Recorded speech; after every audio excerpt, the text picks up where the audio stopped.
Are you living in the land of the shadows? The valley of the shadow dwellers? Are you enjoying your shadow existence as a believer in Yahusha? Are you finding it hard to come out of the shadows? Do you know what a shadow is? A shadow is anywhere where there is an absence of light. It's like a darkness. But a shadow in Scripture was merely a teaching tool and a vehicle. A shadow is a vehicle to take people from point A to point B. Point B being the feet of Yahusha himself. Because if you look in the natural at a shadow, there's no shadows unless there's an actual object and light casting a shadow. So if you follow the shadow on the ground, you will inevitably come to the foot of whoever is casting that shadow. So why won't people come to the feet of Yahusha and trust and believe that he has the power to fulfill everything in the Scriptures? They still want to hold on to their precious shadows because it makes them feel like they're part of something. That all this time that they spent years and years and years in these different movements wasn't a waste. It wasn't a waste anyway, because Yahusha's put you on a path out of wherever you came from to wherever you're going, which is hopefully the marriage and the New Jerusalem. But shadows.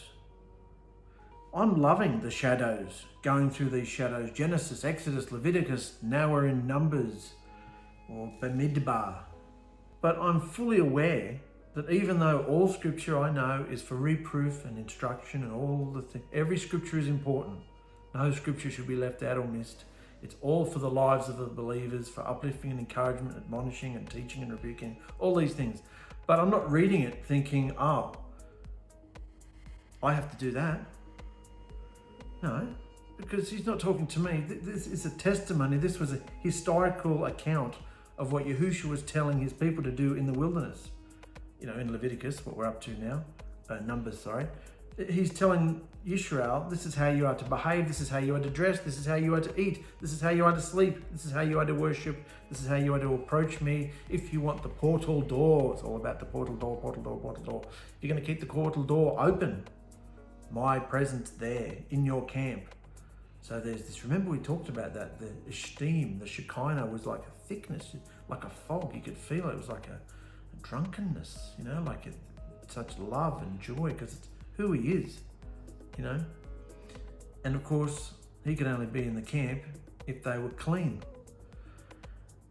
And that's why the ceremonial law instructions and the sacrificial system was set up, so that everything was covered in blood. Blood and oil, blood and oil, oil and blood, blood and oil. So that's how Yahusha was operating back then, in the shadows. The whole purpose of the shadows was to teach his children, his people, over a few hundred years, all about him. So they would be full of all this information and knowledge and shadows and illustrations and parables, if you will, visual helps, so that when Yahusha came along, they'd be like, oh, we recognize him because he's done this and this and this and this and this, and this. We're living this and he's done that, and he'll click right into the shadows because he was the fulfillment of all the shadows, all the behaviors they were learning, you know. But of course, Satan came back into the system and Israel disobeyed, and so Yahusha divorced them.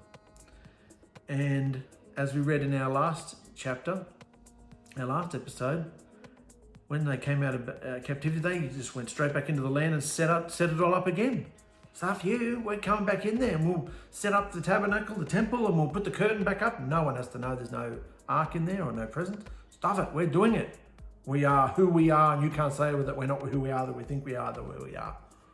We're doing it, we're having it. That was the political climate that Yahusha came into. And that's what he was revealing all the time. You know, these guys might have the instructions, the everlasting instructions, but don't look at their behaviors. Follow me, follow me. Yes, the tourist says this. Yes, you've heard it said that this happened and that happened, and you should do this and you should do that. Yes, but don't do it like they do it. They're not behaving the right way. Follow me and I'll show you the right behavior. Lead you to greener pastures. So I want to talk about shadows today. And this is the perfect time to talk about them because we're going through the books of Musha.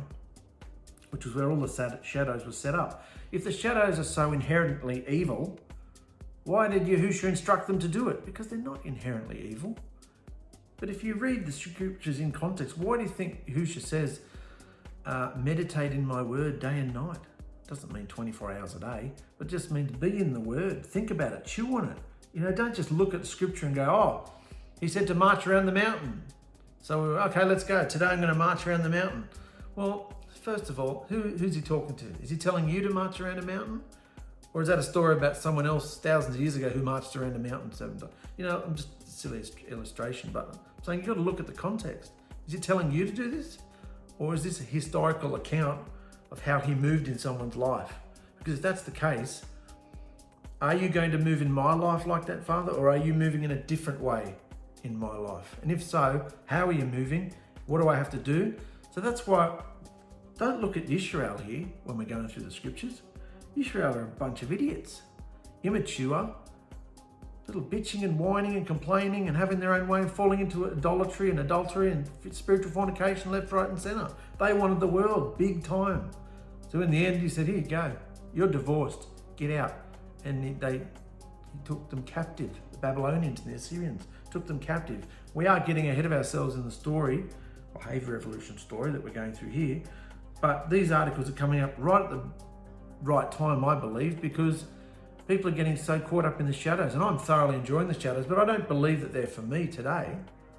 I love looking into them and seeing how Yahusha's breathed life into them. And, so that one's all about Yahusha. Oh, I didn't know that. Yeah, that's all about Yahusha too. Duh, they're all about Yahusha, but to find how they're about Yahusha is half the fun. You know, and draw parallels between their life and our life, but not to be exactly like they are. We're not going through these scriptures to learn about Israel. We're going through these scriptures to learn about Yahusha. For example, when he says, don't do that behavior, it's an abomination. Don't do this behavior, it's an abomination. And that there, I hate that. Well, he's not going to change his mind over a few thousand years, is he? He still hates it. That is still an abomination. That is still an abomination. Tree worship, bring your tree into your home. That's an abomination. You know, eating unclean animals is an abomination. Blood, drinking blood, abomination. You know, sexual adultery, anal sex, things like that, abomination. They're the ones I can think of offhand. Things like that, abomination. So we go, okay, that's how he feels. We don't want to do those things. So, you know what I'm saying? It's not about looking at the people and going, oh, they did that, so we can do that too. Let's set up a movement. You know? Anyway, I've rambled on enough. There's an amazing article that came out only an hour ago. Once again, Yahusha's speaking to us through his body.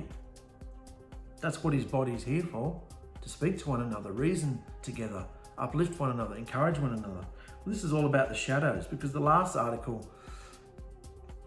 video we put up yesterday and the article that went with it about about Yahusha divorcing Yisrael, people have been up in arms about it.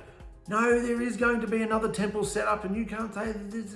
No, you don't have to be engrafted into Yisrael. Yes, you do have to be engrafted into Yisrael. Yisrael is the bride. No, Yisrael is black people. Oh, black people. There's a whole hullabaloo and cesspool of cyclonic madness going on around these articles.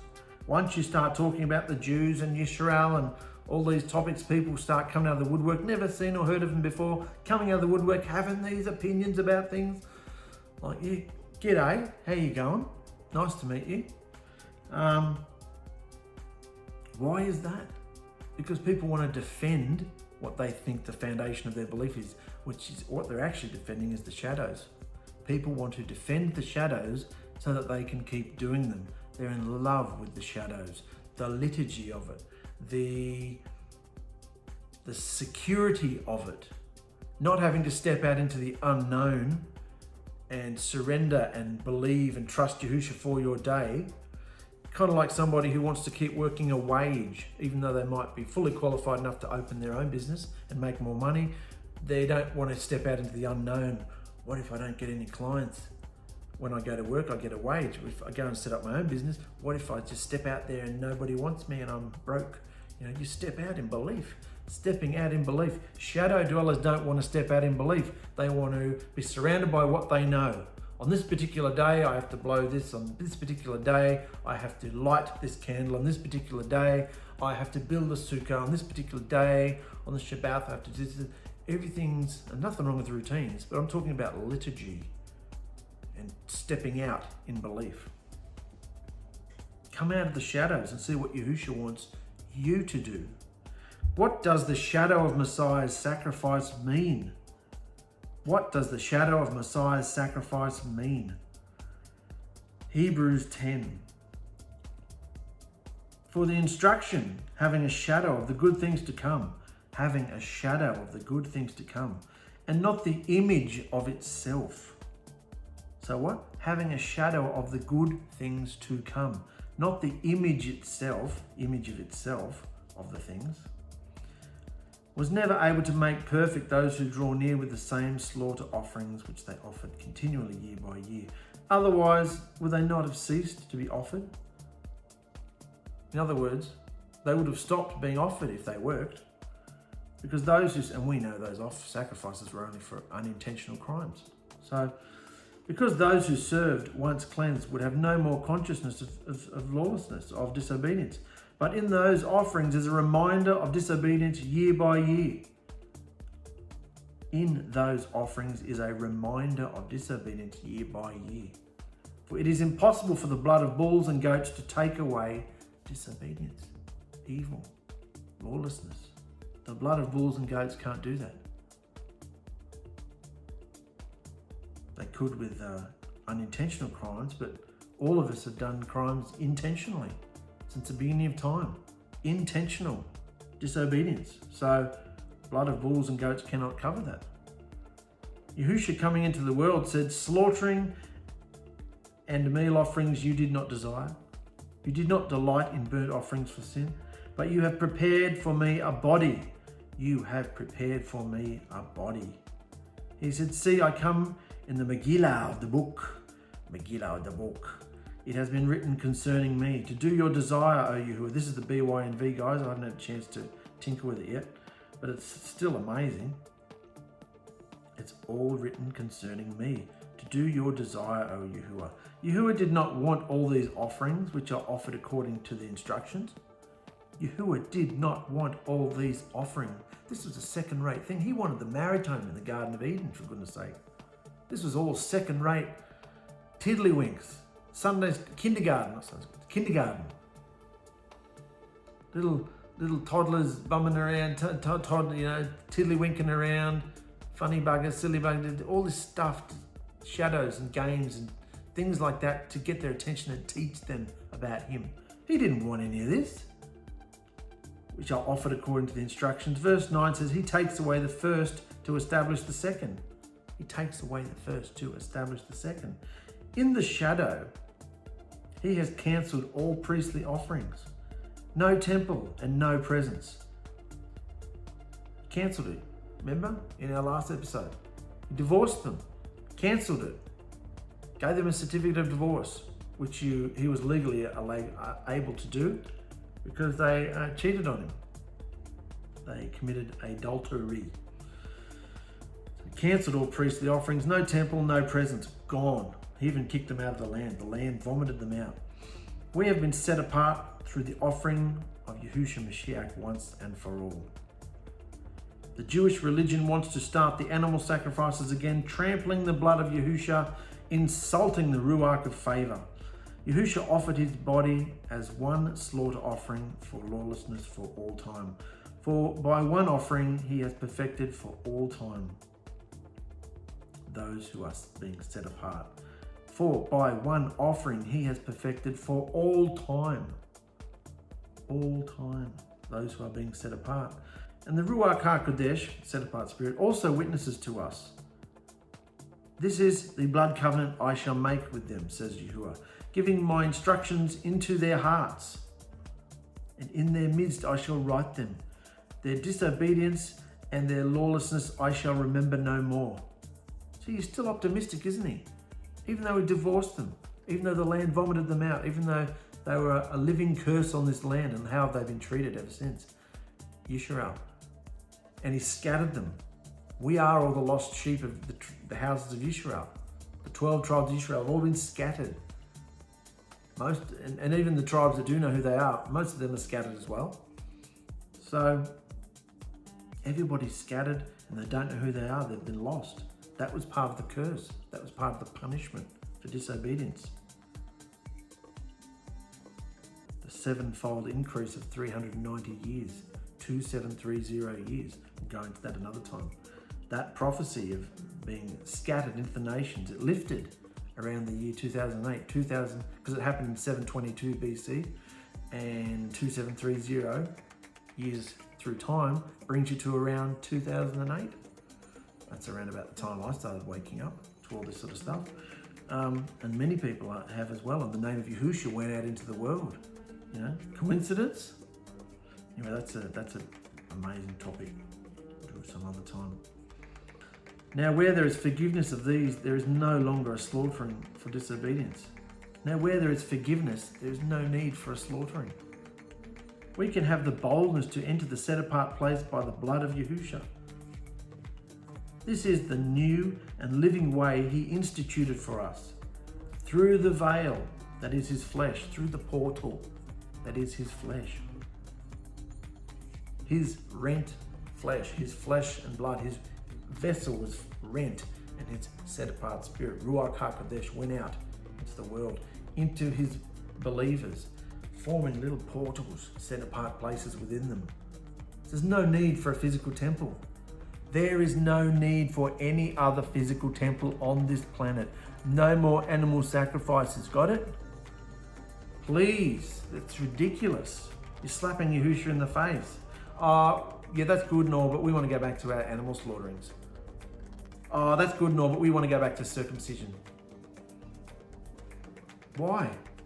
His blood has cancelled all the other ones out, or fulfilled them is a better word, breathed life into them. So they're not null and void, they are useless because he's breathed life into them and the behaviour has transformed into this now. The example I've put up all the time about circumcision. Circumcision has never been cancelled or abolished, but it's done on the heart now. Animal sacrifices have not been done, but the sacrifice is now Yahusha. Do you know what I'm saying? Everything's been transformed. He doesn't change.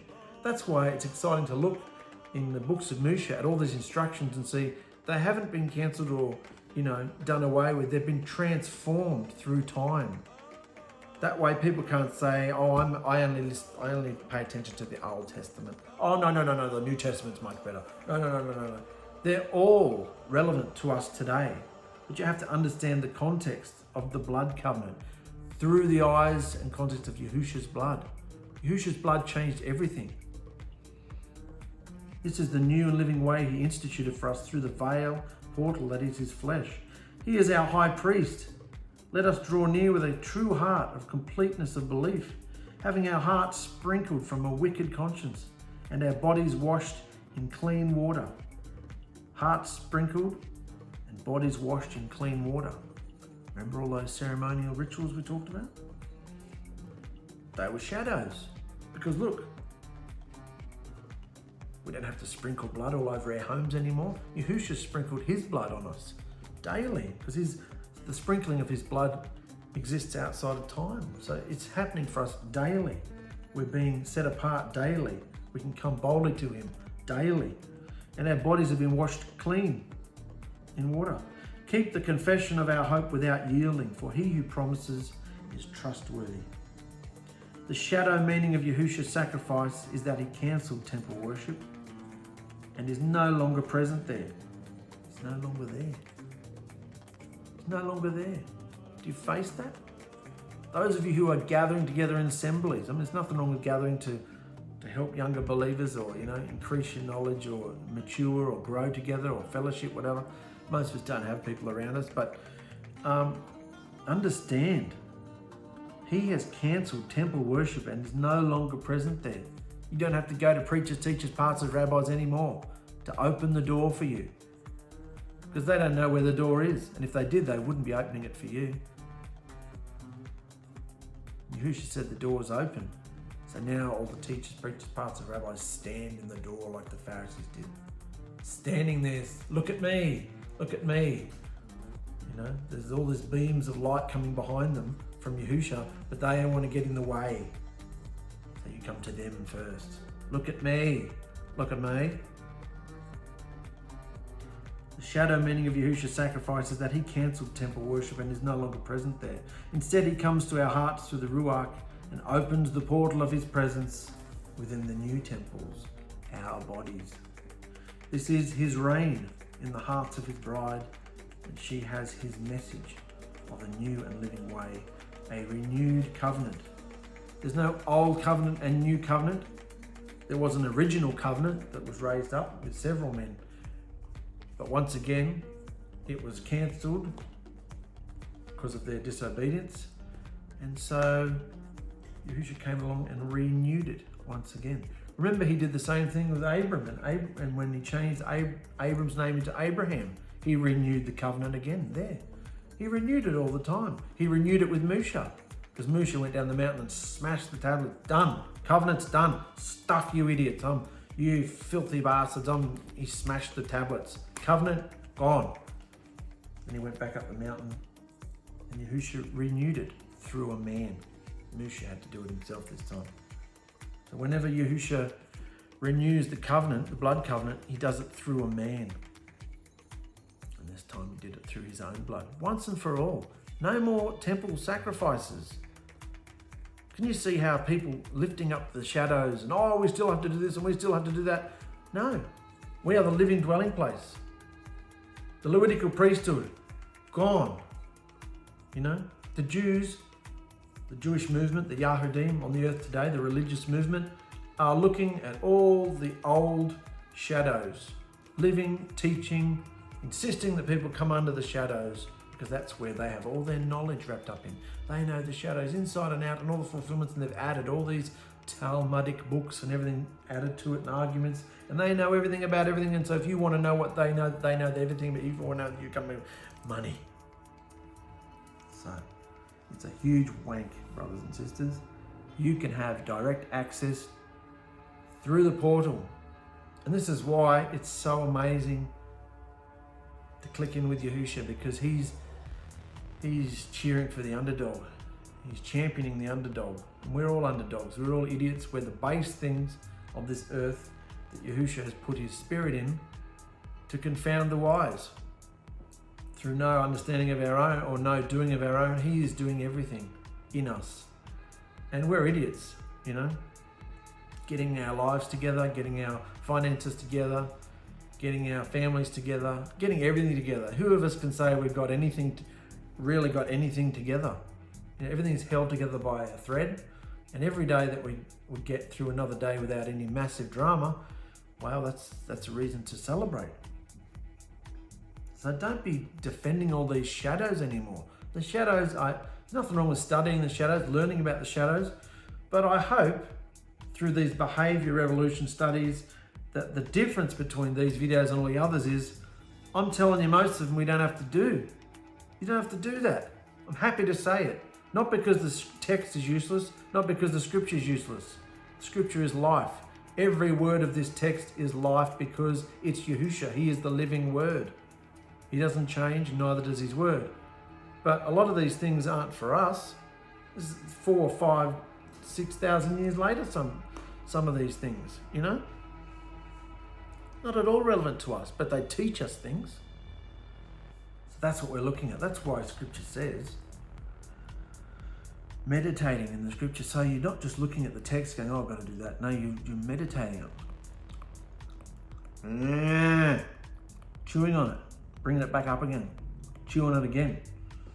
Chewing on the words. And what does that really mean, Father? What are you saying in that? Why have you put this text in front of me today?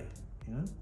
So let's go on. Before we go into some more scripture, I want to talk about Yahusha's unapologetic political incorrectness. Unapologetic political incorrectness. Because it's so incorrect what we're putting out there, isn't it? It's such hypocrisy. No, sacrilege to these below. We're putting things out there and people are screaming, you can't say the temple's been done away with. You can't say there's no animal sacrifices. That's what we're looking forward to. Are we? Yahusha chooses whoever he pleases, shows complete favoritism, and is unapologetic regarding his political incorrectness. Unapologetic, does what he wants. He's the creator of the universe. So while he may be fair, he just shows favoritism. He shows favoritism. He's unapologetic about it. He sets people apart, separates people, chooses people, draws people unto himself, gets rid of other people. He does because he can. Given all the study we did while in Leviticus about the difference between the common and the set apart, it should be pretty obvious why the tabernacle had to be guarded. Remember in the last episode we were talking about the Levitical priests being set apart from all the census that was being done. They were to guard the tabernacle, set it up, pull it down, polish it, wash it, look after it, carry it around the wilderness and guard it. When it was set up, guard. Their tents were camped around it to guard it.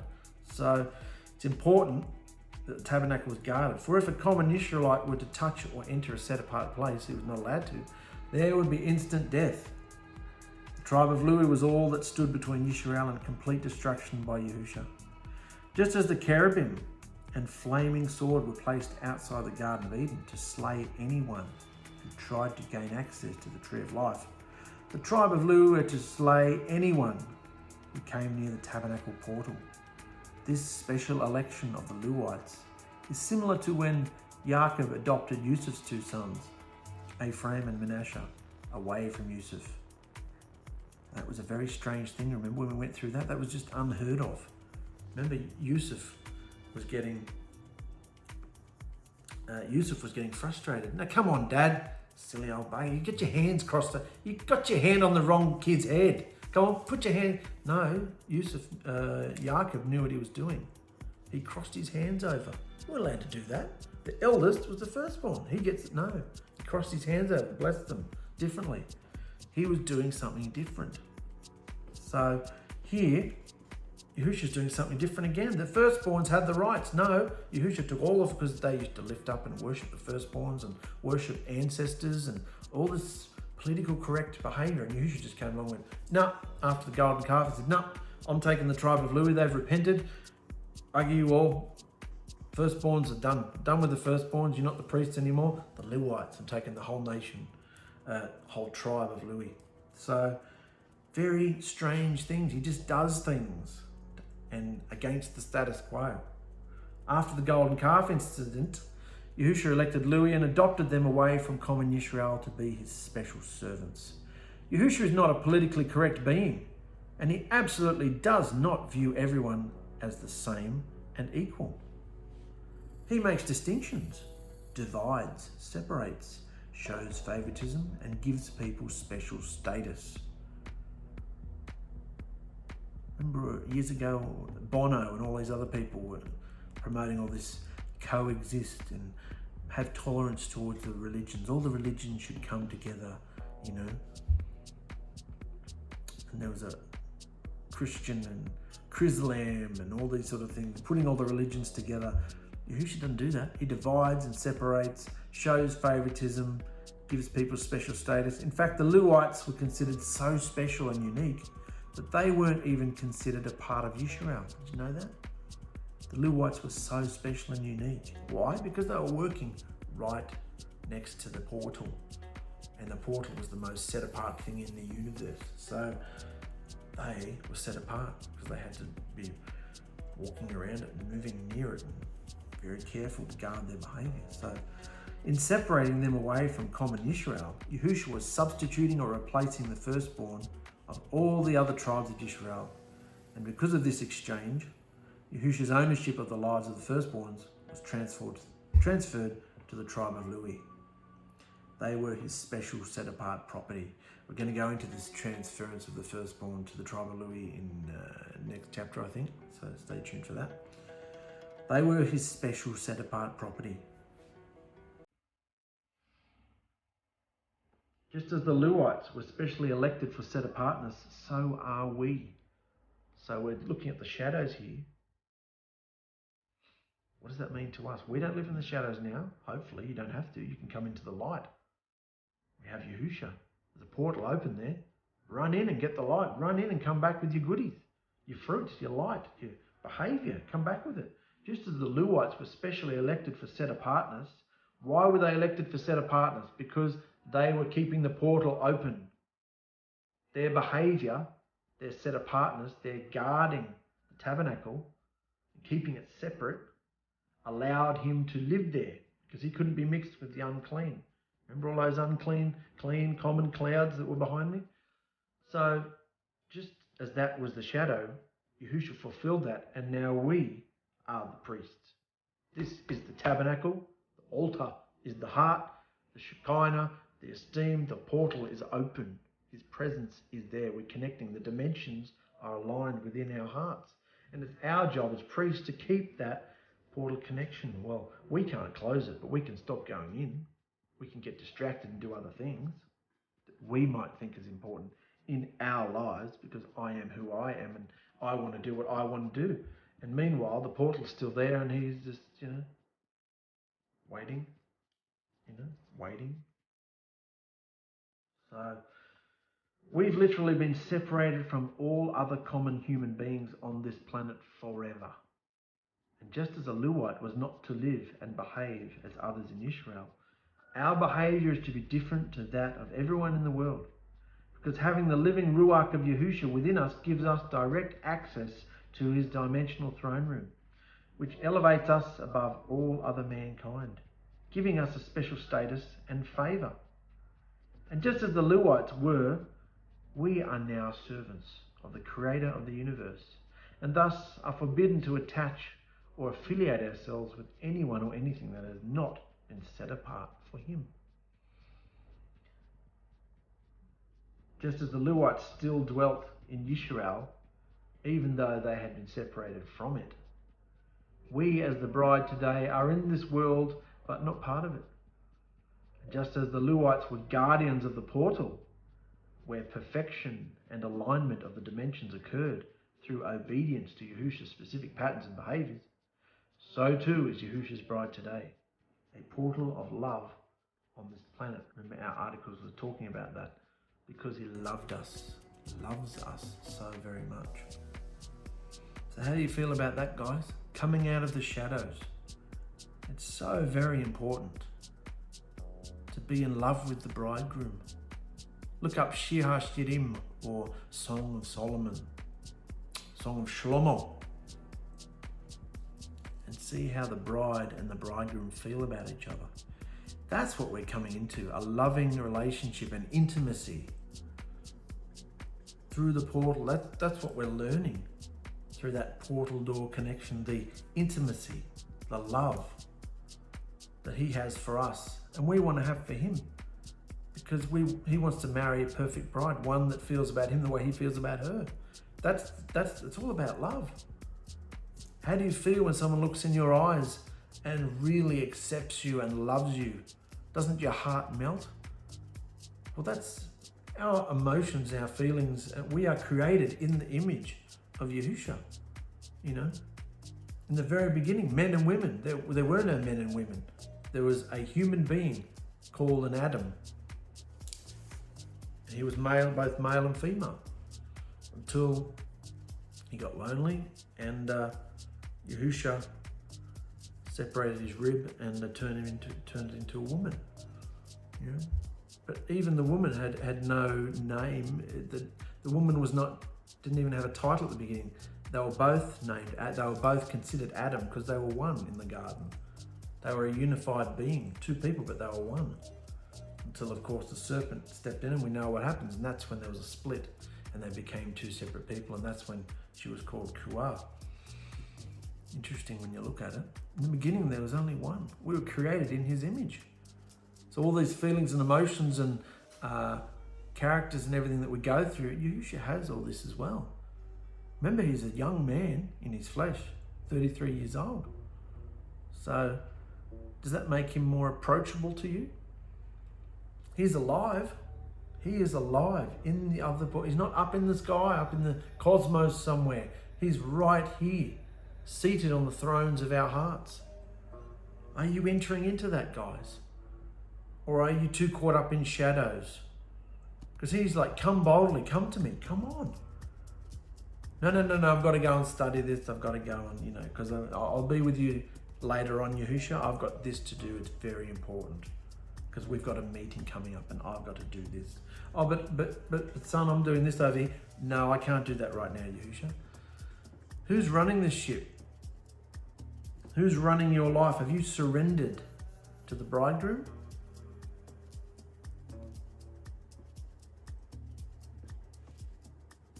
Love you guys. Come into the truth. Get rid of all the shadows. The shadows have been transformed and Yahusha now lives. He lives. We don't have to do all those silly shadows. We can read them and study them and be so thankful and grateful that we don't have to have the tedious, laborious labor of all those shadows. Come into the light and be set apart and free to love your bridegroom and be trained in the obedient fruit.